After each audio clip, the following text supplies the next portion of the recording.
about I do a show in Indiana, and I'm up there, 15 minutes into it. This guy in the third row, things are going pretty good, but the guy in the third row is turning white when I'm doing the show. It's getting whiter and whiter. And I'm going, what's going on here? And I'm doing the show, but I can't help but notice this guy. He has a heart attack. Wow. Falls on the floor. His wife starts screaming, call an ambulance, call an Wow. right during the show. That's and I'm like, crazy. Whoa. So we had to stop everything. We took him to the side.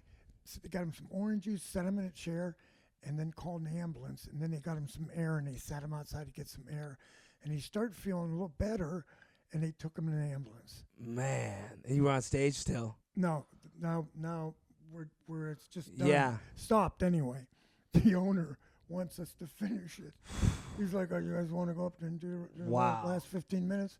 We're like, these people are in no mood. After you deal with death, you just it's nothing going to be funny now. It's tough. I had one in Times Square, this club that kind of ripped everybody off. They would tell you, hey, it was the same club that did the outside thing, but it was a packed club. They get 1,000 people a night. They do 5 shows, 200 people every show, because they'd lie. They'd be like, oh, we got so-and-so stopping in tonight. They'd always lie, and they think they're going to see a big actor. But either way, this place is slam-packed, right? I mean, it's over capacity, this place. Fire marshals used to come in there and shut it down. So it's over capacity. I'm on stage, and when it's busy like that, I'm on a big stage, it's a theater, and I'm looking, and there's probably like 300 people actually in this room, and I'm looking, and I see there's some commotion, but I can't tell what's going on.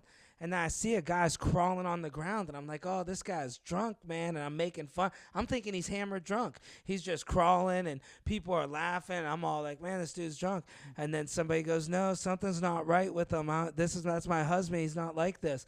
I was like, oh, I thought he was just some drunk guy. I'm like, somebody call 911. And she's like, my phone's dead. I can't. I'm like, she's like, somebody call 911. Jimmy, everybody's laughing still. The whole crowd can't see what's going on. Oh, man. And so I'm like, no, so I call 911. The audience thinks it's a bit. They're losing it now. I mean, the whole audience, it's so loud. 300 people in the theater. You hear, ah, and I'm on the phone with 911. I'm like, there's a guy, he's passing out. They think it's a joke. Huh? Jimmy, I got on speaker. They're asking me questions about the guy, Wow, and I'm answering them. And I didn't mean to be funny. I'm not trying to be funny, but they're like, how tall is he? And I'm like, well, right now he coming up to my waist. I'm on stage, like, I'm not even trying to be funny. Sometimes things are just funny. You're funny when you're.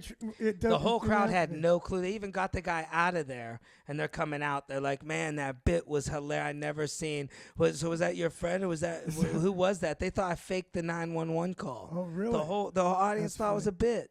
That is funny, man. Is that wild or what? Yeah, you don't know. We've seen some crazy stuff. I had one guy told me once, he goes, if you don't say something funny, because I told you they rip everybody off. It's about 3 o'clock in the morning in Times Square. I'm doing stand-up. The shows went forever.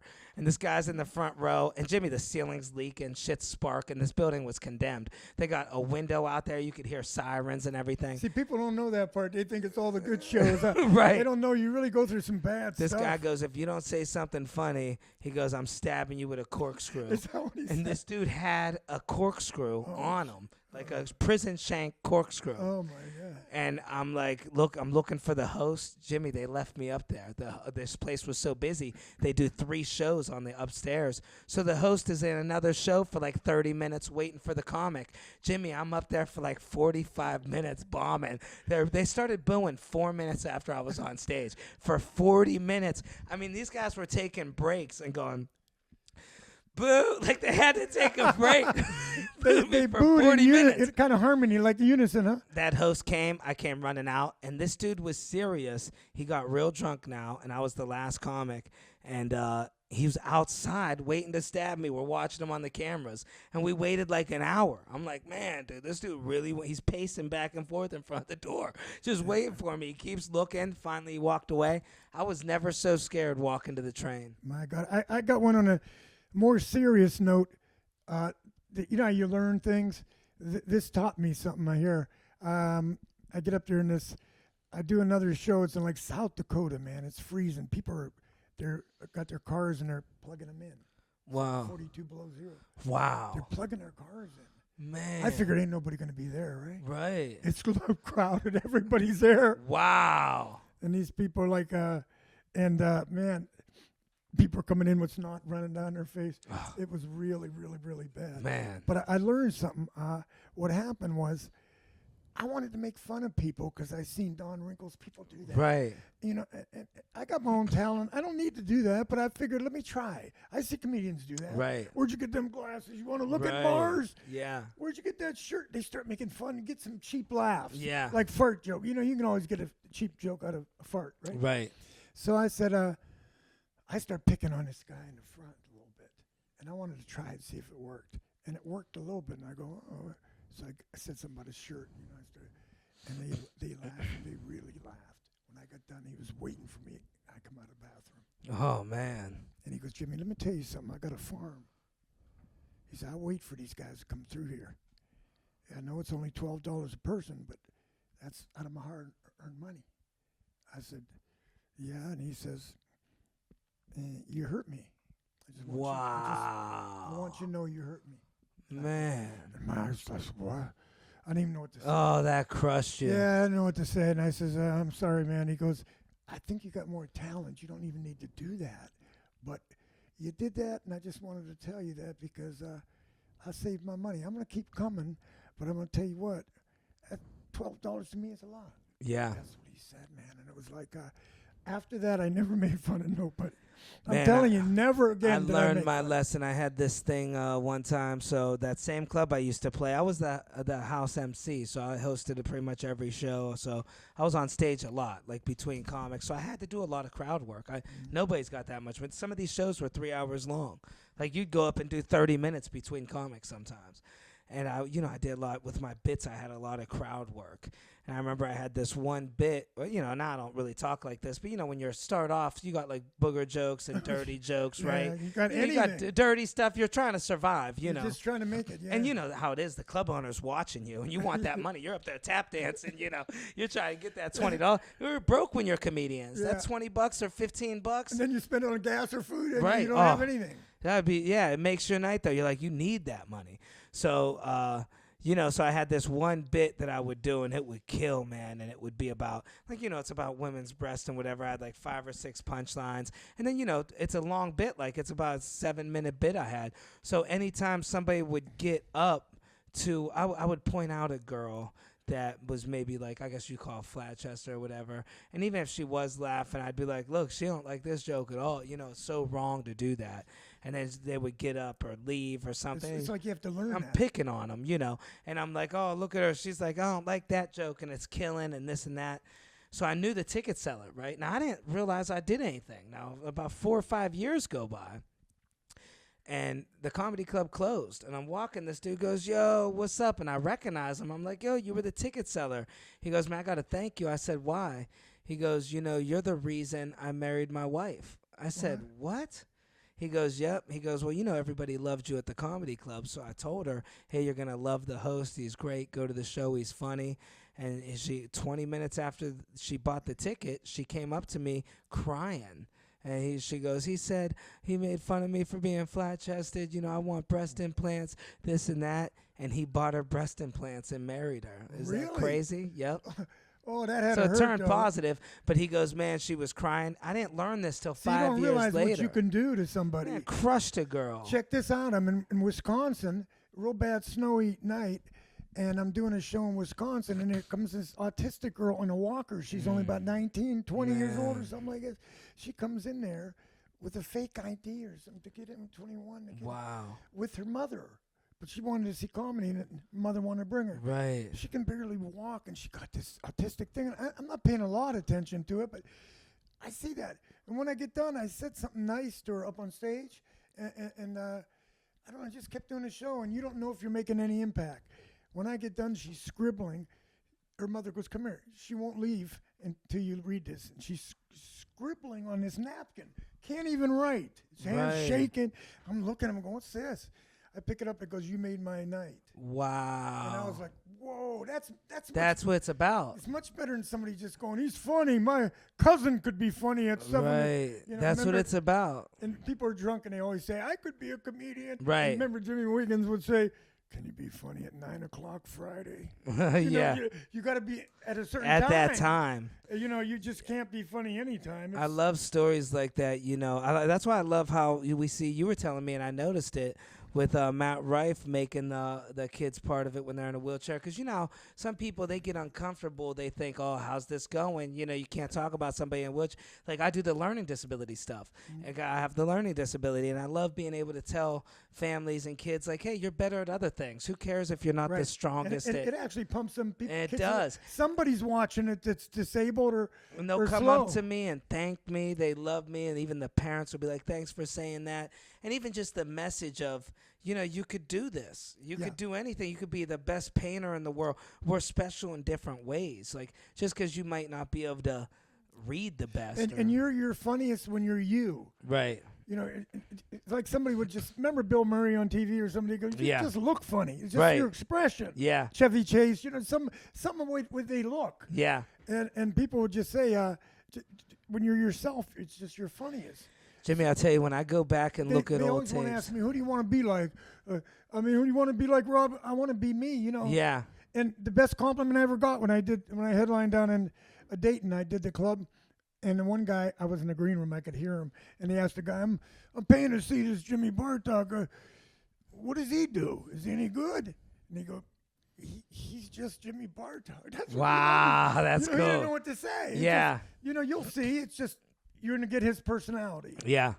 I remember it took me so long. Remember I told you to be yourself? Yeah, and it's hard to. And then you come to Youngstown, and I'm going to tell you, I'm so proud of you. You come to Youngstown, you get your people, because nowadays you could sell tickets. You could promote yourself a little bit. Years ago, you had to depend on a booker. Right. Now you can do a little more. You sold that club out. Everybody came to see you. And then there's more pressure on you because you're thinking, now I got to be funny, right? Because I don't want them talking about me and Giant Eagle. Right. In church, I don't want them to. You better not bomb here, right? Right. That's what it does to you. You look and you see your family, your friends, you're like, oh, I got to be extra funny. Yeah. Did you feel that a little bit? I felt it. I felt I can't hide anymore. Like in New York and on the cruise ships. Yeah, they don't know. You might not see them people again. I could hide a little. Like I could be not really myself on stage. But when you're in Youngstown, Ohio, and you're with your aunt that changed your diapers when you were 3 months old, you got to be yourself. You can't be up there being weird, because I knew some of the jokes that weren't really me. I felt it. They were looking like, because remember, I told you it took me a while to be myself. I did a lot of those. You think you're yourself. Yeah, until you watch the and then tape. You get up there and you go, hello, how's everybody doing? Yeah. It's like you're some kind of puppet. And you want to be yourself, but you don't know who you are. I did a lot of I guess you call them a lot of hood shows. It's easy to get stage time on those shows deep in Brooklyn and the Bronx. They'll put anybody up, and they'll leave you up there for 15 minutes. And if you do bad, they'll just make fun of you. It doesn't matter. Like they got the show with the keys. If he ain't funny, shake your keys and all that. Really? I hate that, because that gives people a reason. Oh, yeah, that's And like on New Year's Eve when they give them I said, don't give them before midnight. Don't give them crankers. Yeah, hell no. No, because they're going to be cranked. They ain't going to hear nothing you say. Right. Give it to them after midnight. They don't understand that, And I go back and I look at some of my old tapes from doing all those hood rooms, and I was nothing me. I watch it, I'm like, and I had to look, like zoom in, like, wait a second. Like, couldn't believe it. Is that really me? And Jimmy, I was so ghetto up there. I'm like, shit, let me tell you bitches something that it is. And I swear I'm not even. I did a little bit of that because I seen Richard Pryor and everybody, and I thought that's how you be. Right. So I get up and I go, shit and shit and shit. Yeah. I think I said that 100 times. I'm like, I look on tape and look at this white bitch. And I'm so embarrassed when I looked on tape. I go, what am I? And I'm doing this. Oh my God. I still got the tapes. I don't know what I'm doing. And then I use extra words that I need to use. Yeah, you want to say a whole sentence. And you know what I mean? And you know what I'm saying? And you know what I mean? Yeah. So, I went down there and then I talked to my brother Larry, and then it's like you say 7 more things that had nothing to do with. Look at this guy's shirt. So anyway. You got to get to the word. How about when you think you're talking slow and you're not? Remember? Yeah, like you got to slow it down more. That's the biggest thing. You can see people trying to keep up with you. I mean, you swear you're going like this. And the other day, I went to the fair, and you know what it is when you put it on? Yeah. The other day I went to the fair. Yeah. You're so scared. You're just nervous. I kept doing this thing from a club. The club I spent like 7 years at had a very small stage, and people were completely around you. but it was a small. So you had to always get Like everybody. that hilarities Yeah, at but Akron. even smaller, like it was way smaller. It only sat 40 people or something. But it was just the way, like there would be people here, like the wall is here behind you. There would be people behind the wall to the side. So I developed all these bad habits of moving, You did that for 7 years, man. I watched myself on tape. Even at big theater, I'm still like a damn crow or something from. Yeah, when I did hilarities, I did front and in the back, 100 people in the Right. front. Now, did you develop a bad habit from that, or you always stayed pretty No, I was aware? pretty good. I stayed in the middle and kind of let them both see my face, kind of. But I think I kind of went to the front more. It's 'cause easy to get a bad habit, yeah. Yeah, natural. And then that lady with her husband, I said, "What'd you think of the show?" And she was on the way out, and she says, she was behind me. She goes, "Well, you don't have a bad butt." Yeah. She didn't see my face a lot, Wow, yeah. I ever tell you the one. Who's going to work in it? Who would ever think you book comedy club where they're behind you and in front of you? One night we had this one club. It was packed, and I was nervous, and I went up, and instantly the room was hot. And I'm killing everything I said, destroying, right? And I go off stage, and my buddy said, "Dude, the back of your pants are split. Your whole ass is out." Really? Yeah. It was laundry day. I didn't even have underwear. The whole back of my pants. I don't know if they thought I was doing a bit, but, I only had one pair of pants in New York. I was broke. I used to stand different. I tried to make people think I had different pants. When you went out there, you didn't have much. That takes a lot of nerve. I was so broke. I could have been I went smarter. all over the world, but I did cruise lines everywhere. But you went to New York, which is really tough, the attitude and everything, and to make it with no money. No money. I was And- walking dogs, mounting TVs. You were doing everything. And getting ripped off. I worked for guys, crackhead bosses, and they wouldn't pay me. And you're like, But you wanted it. See, that was Yeah, determination. wouldn't give you up. wanted to do it, man. You kept going. Construction. And then I'd call you once in a while and try to fire you up, remember? yeah, you did. You were still like, do. I said, "Nah, I know what you're thinking because I know what yeah, you're thinking." yeah. I said, "No, don't give it up You yet." tell me, hey, you always can come back and wash cars. Yeah, That you would can come kept me- back, and boy, that'll get you right there, huh? You come back and start climbing in the back of that 90-degree weather and clean the car. I wish 10 years ago. Now I finally got the drive you have. I don't know if it's still not as strong as yours, but I got a drive now. But I wish I had this drive. Man, I really wish I had it 16 years ago. Yeah. It was like, I guess, you know what I think I had? I was afraid to have to actually face the facts. I feel like it's easier for me not to do comedy or not to write a joke because then I don't have to face the fact that I failed, But there's something about when you got to overcome that. You got to face the fact because, like you said, the only way Yeah. you're failing is if you don't do it. If you quit, then you Yeah. failed. See, there is no failing. There is no failing. If you don't go up, you might fail. If you quit. But if you go up, you'll adjust. That's all Right, it is. it's all Make adjustments. And it's hard on you because you got to, You think you suck. yeah, and then you got to say, wait a minute, I got to just make this joke longer or I got to put this in the right Yeah. place. You might not have it in the right place. You might Yep. be doing a 3-part joke and have the first part not as funny. And you got to turn Or it it around. might the setup might be clear to you because of how you grew up, but they won't really understand the setup.